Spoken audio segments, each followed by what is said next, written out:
Dzīvoklis LV noteikti kāds no sekotājiem ir arī attīstītājs.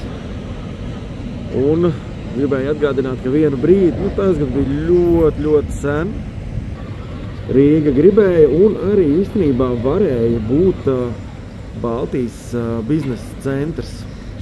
Tagad es saprotu, tādu sarunu vairs nav. To mēs varam redzēt arī uz tā saucamo, ja mēs skatāmies klasisko momentu un mērīšanos ar debesskrāpiem, pastoties kā, kur kas ir Baltijā attīstījies. Tāpēc jautājumu, vai kāds no mūsu Dzīvoklis LV sekotājiem zina, ka Latvijā tiek plānots kāda 30 stāvu biroja vai viesnīcas ēka tuvākajos 30 gados. Kaut kur ir tādi plāni.